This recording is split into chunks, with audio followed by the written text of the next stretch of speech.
वर्णानामर्थसंहानां रसानां छन्दसापि मङ्गलानां च कर्तारौ वन्दे वाणी विनायकौ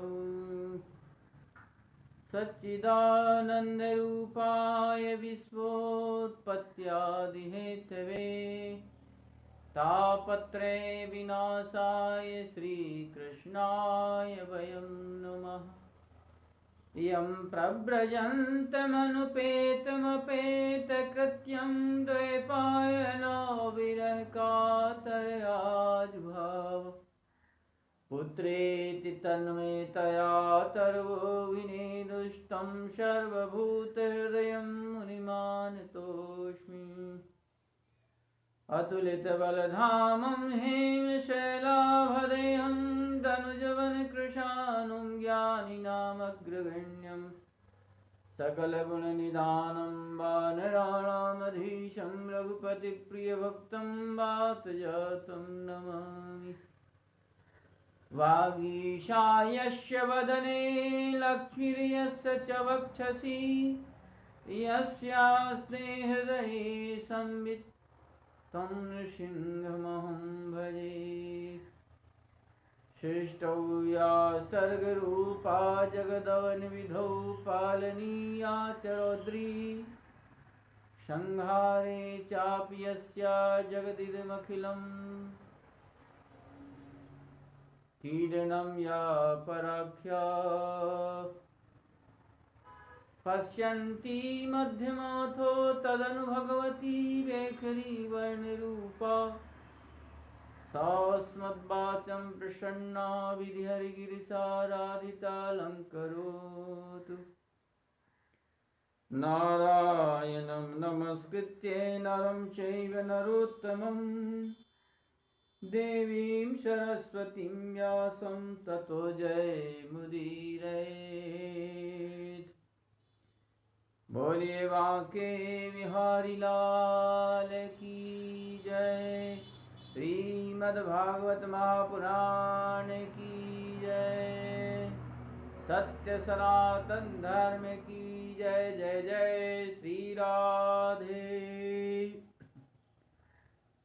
अकर्ण करुणा वर्णालय भक्तवांछा कल्पतरो भगवान ब्रजेंद्र नंदन श्री कृष्ण चंद्र भगवान की वांग्मयी मूर्ति श्रीमद् भागवत महापुराण प्रभु कथा के अनन्य श्रोता श्री हनुमंत लाल जी महाराज, आइए हम लोग श्रीमद् भागवत के महात्म्य के माध्यम से अपनी वाणी को पावन बनाएं और भागवत के अर्थों को चिंतन करें, अपने जीवन को धन्य बनाएं। कल की कथा प्रसंग में सनत कुमारों ने कहा कि जो मनुष्य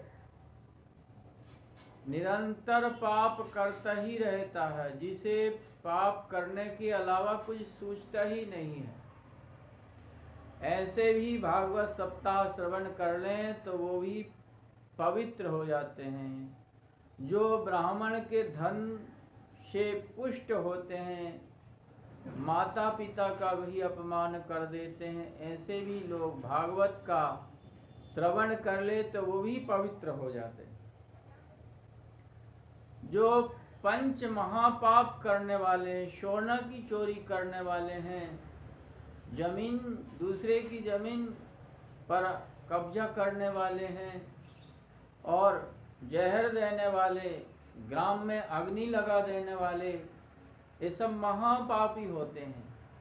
ये महापापी भी श्रीमद् भागवत सप्ताह की कथा श्रवण कर ले तो वो भी कथा श्रवण से पवित्र हो जाते हैं। यह है श्रीमद् भागवत की कथा की महिमा। इसके संबंध में सनकादिकों ने एक इतिहास सुनाया।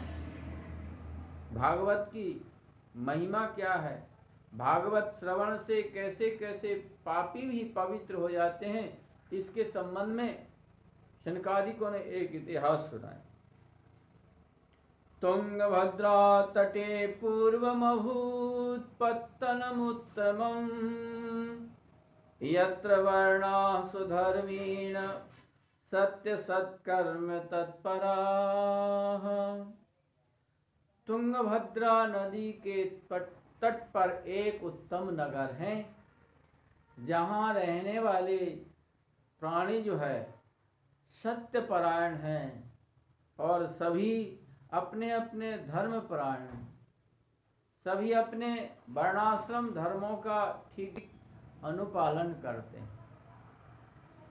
अब यहाँ पर देखिए, तुंगभद्रा किसे कहते हैं?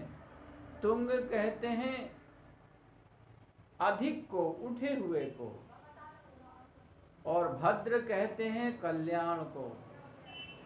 जहाँ अधिक कल्याण की प्राप्ति हो मानव को, वही तुंगभद्रा नदी। यह मानव देह ही तुंगभद्रा नदी है, और इसके किनारे जो नगर हैं, ये क्या हैं? यह नगर ये हमारा देह है।